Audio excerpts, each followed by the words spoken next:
In this video, I'm going to give you my review after having used the Apple Vision Pro for 30 days. I've used it every single day for the past 30 days and I've taken notes on what's good and what's bad. I'm by no means an Apple fanboy, so this review will be truthful and honest. I'm going to break down this review by commonly heard cons and my thoughts on it, what I like and don't like on the software side of things, what I like and don't like on the hardware side of things, how I use it in my daily life, and also the big question, would I recommend it and am I glad that I bought it? So with that being said, let's jump right in. This intro intentionally left blank. Okay, so the first thing we're going to start with is commonly heard cons and my thoughts on those. These are things that you've probably seen in every review you've seen. There's things that I've heard in every review I've seen, and I just want to give you my 2 cents on those. Okay, so number one is comfort. So what are my thoughts on the comfort? So let me tell you a little bit about my backstory with it. So I bought it and I tried it initially with the Solo Loop, which is the one that comes on by default on it. And after 2 days, I hated it. And then I switched over to the Dual Loop. And then since I've used the Dual Loop, I would say I'm one of the people who say it's comfortable. I have no issues wearing it. I have no issues wearing it for long periods of time. I'd say on average, I wear it for about 2 hours a day or so, but I've worn it anywhere from 30 minutes a day all the way up to, 5 to 6 hours a day. And with the Dual Loop, once you put that on and you apply the straps correctly to your head, what I love about it is that you can just pop it on and off like a hat. And it's not like the Solo Loop where you constantly have to loosen it all the way, take it off. And every time it's a new adjustment, of tightening it and setting it perfectly. And, with that one, I found that every 10 to 15 minutes, you're constantly tweaking and adjusting, and you're never, you spend half your time worrying about adjusting it. And it's just pressure on your head and you get those, ugly marks on your face, the imprint of the Vision Pro. For me, the Solo Loop, it was just horrible. But I will say this about it. Some people love the Solo Loop and hate the Dual Loop. And one thing I've realized by also just handing it off to people to use in guest mode is that as far as comfort goes, you have to try it. You have to try both loops. You have to try them for a period of time. It's not a thing where you can just go to the demo at the Apple Store, try it for 30 minutes and say, oh, I hate that loop, or oh, it's uncomfortable. You have to try the Solo Loop, I'd say, for about a day or two, see how that feels. Try the dual band, see how that feels. And then I think after a few days, you'll find which one is comfortable for you. So that's my thoughts on comfort. I would say it is comfortable. It is comfortable for me and I love it and I don't even notice it anymore when I put it on. But you do have to play with it and you do have to adjust it. Now, I know what you're thinking. For 3,500 bucks or more, this thing should just be comfortable. Like no weird adjustment period or anything like that, which is something I agree with. And I'll come back to this topic later in the review. So stick with me because I think you'll want to hear that. Okay, and so now another con that I've heard in a lot of reviews, and that is the thought that it's lonely in there.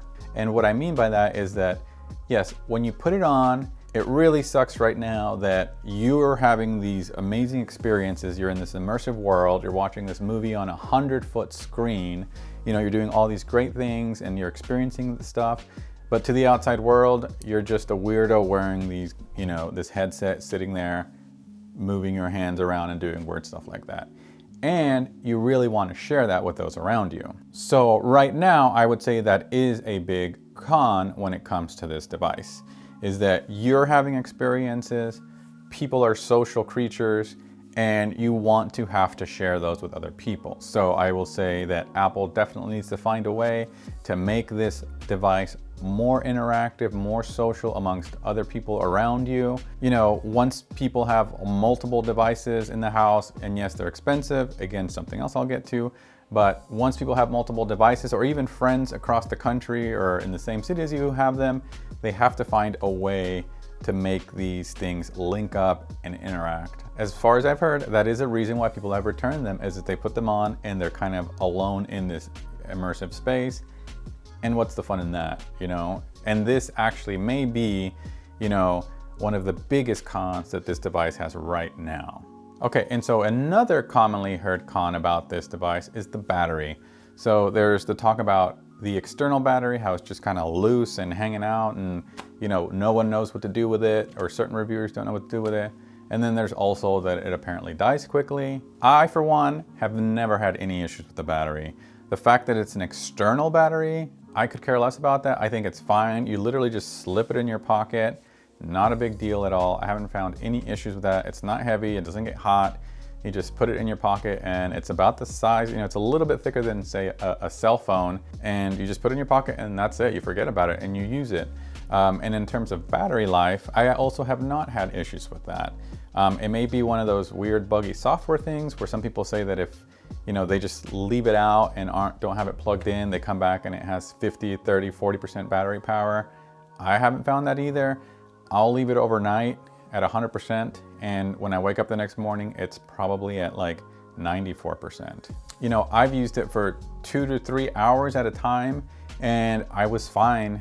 It lasted for 2 to 3 hours, which is really the most that I ever really want to use it, and I think most people should use it. And just like anything else, even using my MacBook or whatever, after like an hour and a half or two, you kind of want to naturally take a break anyway. So that's what I think about the battery. No big deal whatsoever. Okay, and so now on to the next thing, which is what I like and don't like about the software aspects of the Vision Pro.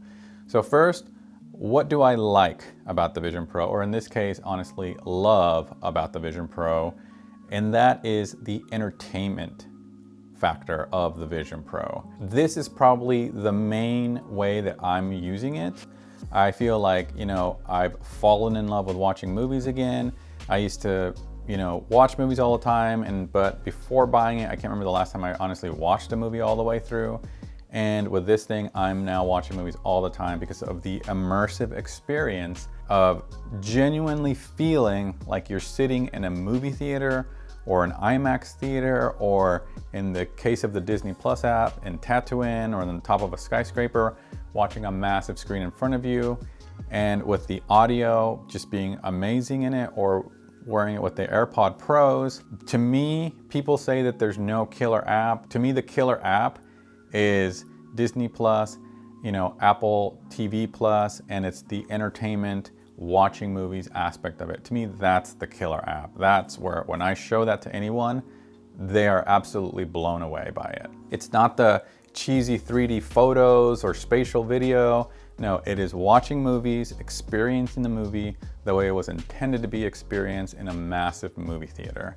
I watched Oppenheimer on it, and I have to say, I felt like I was watching it in a massive IMAX theater. And then when I went back and rewatched some of the scenes on my, 55-inch nice TV, Sony television, it was nowhere close to it. So, you put it on, no distractions, and you watch the movie with amazing picture quality, amazing sound. So that is a killer app and something that I absolutely love about it. So now on to one of the things I don't like about the software right now, and that is something you may have heard, and that is that the App Store is barren. It has nothing in there. I don't know where these 600, 1,000 apps are that are native to the Vision Pro. I can't find them. So far, I have scrolled through the App Store and seen a bunch of crappy apps like, a cat puzzle thing, or there's for some reason a lot of clocks in the App Store. It's just, it reminds me of when the first iPhone came out, just a bunch of weird apps that developers obviously just pumped out as quick as they could, put $10 on them, $20 to buy them, really stupid prices. And that's basically what the App Store is right now. But luckily, that is a con that will be fixed over time as more apps come out. That's just a matter of being an early adopter, waiting for better apps to come out. So I'm not too worried about that one, but that is something that right now is not that great about it.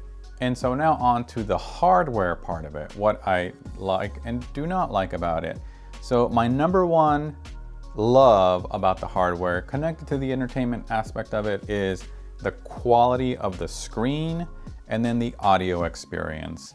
So before the Vision Pro, I always thought the spatial audio thing in my AirPods Pro with the music was just kind of cheesy, and I could care less about it. But now I know that that was developed most likely, probably, for the Vision Pro. And when you pair the audio experience of just these kind of headphones, kind of like external headphones, built into the Vision Pro, with the quality of the screen, where they're just like densely, dense pixels, you can't see the pixels, it just looks amazing. In terms of the hardware, the visual experience and the audio experience are just bar none amongst the best I've ever seen. And it definitely beats out any experience you might have with a television at home, even if you have a 70-inch, 4K OLED. I mean, it just is nowhere close to being compared to the Apple Vision Pro experience. Now, one of the cons of the hardware, which we've touched on already, and so I won't go too deep into this, is the comfort. Even though I said that it is comfortable for me, and right now I have no issues with the comfort and I can wear it for hours, I agree that for these prices and for the amount of brilliant people at Apple designing these things, it's amazing that they can't design something that is comfortable. And I think for what you pay for it and for what you expect out of Apple, you should not have to spend multiple days fidgeting with the headset and the straps and changing them out and making sure they're perfectly positioned on your forehead and nose and your cheekbones, and that's just ridiculous to me. So a huge con that could be a deal breaker for a lot, and it's already becoming a deal breaker, is the comfort level. If you're one of the lucky ones and it's comfortable, which honestly for most people it is, you're great, but it should not be a thing as it is now. You should be able to buy it, put it on, and it's not even an issue whatsoever. Okay, and so now I want to talk about how I use it in my daily life so you can get a good picture of, where I'm coming from with this. So I'm a professional colorist. I've graded over 60 feature-length films. I've worked on hundreds of projects for different companies like Google, ESPN, HBO, Under Armour, tons of stuff like that. So I'm a DaVinci Resolve user. I'm a professional colorist. So I bought it to kind of get an early start on this technology, okay? If you're interested in that whole side of it though, check out my other channel on color grading, and I'm going to put videos about this dealing with filmmaking and color grading on that channel. But that was my main purpose. I did see reviews about it. I didn't go too deep into it, like really over analyzing and picking apart the device. Like I told you, I'm not an Apple fanboy, but I bought it for those reasons. And so in my daily life now, I've been using it to edit things like this video and other classes that I have that I teach. I've been using it to edit with, and I've mainly been using it for entertainment purposes. But over the past 30 days, I find that as I get used to the device and I start incorporating it into my life and get out of that mindset of like buying it, which I think a lot of people are doing it, treating it like a laptop and just like checking emails and then saying it sucks and returning it. It takes time to adjust and find ways to incorporate into your life. And now I find that I'm using it for, more general use things like, researching online and browsing through Safari and doing emailing and things like that, and having multiple windows open and really using it as a productivity tool, which right now I would say its biggest pro as a productivity tool isn't the windows, because yeah, in a lot of ways it is. You could easily just buy a secondary big monitor and you'd be in a similar space. Right now what I love about it is the focus aspect of it, is that when you put it on and turn on an environment, you are locked in, you're focused, there's no distractions around you, which happen all the time, especially if you work from home. You put it on, you're not distracted, and I can focus on what I'm doing. So I'm finding it very quickly take over the spot of, it's already beat out my iPad Pro, already starting to kind of take over the duties, I guess, or the things that I did with my MacBook Pro. It's not anywhere close to my Mac Studio that I use for professional film work, but with the latest 1.1 update in the Mac Virtual Display, it did make a huge leap forward in me using it in that way. So that's my use, is mainly editing in DaVinci Resolve, entertainment purposes, watching movies, but I find it slowly creeping into other parts of my life. So now that I'm finding how I use it and using it more as like a spatial computing device, I find that I'm using it more and more for all kinds of things. All right, and now we're getting towards the end of this, and the next big question is, would I recommend this, and am I glad that I bought it? So first, would I recommend it? Yes, I would recommend it. However, I would say do your research, and if you're watching this, that's obviously what you're probably doing. And I would say know what you're getting, know that it's not a polished, finished device. It's not like an iPhone where you'll download it and you'll have all these apps and you'll know what to do with it. And you'll have games and you'll have different apps and you'll have all these cool experiences. If that's what you're buying it for, to immediately jump in and it make your life way better in a lot of different areas, then you'll probably be disappointed, honestly. But if you are a nerdy person who likes technology and knows what's involved in being an early adopter in a beta version, and you've done your research, and you know that you're going to get a version 1.0 borderline beta device that does have some great features, great functionalities, but you're also someone who likes to experiment with the technology and use it for different things and wait for updates to come out and wait for apps to come out, then I think that once you have it, once you incorporate it into your life, and once you know what the device is, I think you'll love it. And I do think that the potential of this device is something that, like everything else Apple, this is following the same blueprint. The first iPhone did it, and I remember what it was like when the Apple Watch came out and the MacBook Air, all these different devices. Same story, same blueprint. It comes out, a lot of people hate it. A lot of people, say it's the stupidest device ever and it's gonna fail. And within a year or two, everyone has one. And not only do I think this device is similar, but I think it's the best device Apple has released since probably the iPhone, to be honest with you. And if they do things the right way, this will be, a computing revolution, kind of like the iPhone. So know what you're getting into if you're going to buy it. I actually did 2 demos at the Apple Store, so I would recommend doing 2 demos. Maybe if you can squeak in and do a 3rd one at a different store. I don't know if they, withhold demos once you've done a ton of them, but I found that on my first demo, I actually was not very impressed. I was underwhelmed. But on the second demo, once I processed the first demo and I went back and did the second one, after the second one, I was sold. So that's my thoughts. Try it, know what you're getting into, and that's my 2 cents in terms of would I recommend it, but I am very glad that I bought it. I think this will be a really amazing device that everyone's going to own. Okay, and so now my final thoughts on the Apple Vision Pro, and that is that I personally love mine. It's getting to the point now, like the iPhone, that I honestly can't imagine my life without it because it is filling a lot of gaps and doing what really technology should be doing, and that is not taking over your life, but making your life easier and making it so that you can do work quickly, more efficiently, and it's just a tool at the end of the day. And I am finding that the Vision Pro is, making my life better. Does it need work? Yes, it definitely has a lot of room for improvement in terms of the price, in terms of the software, in terms of the hardware, and all those other things that I mentioned. And I think it's a great device, and I think it's got great potential. I feel like it's definitely a part of my life, part of my workflow, part of using it every single day. So I hope this was helpful. If you liked it, this is a new channel, more Vision Pro stuff coming. Any questions, ask below, like, subscribe, and I'll see y'all later.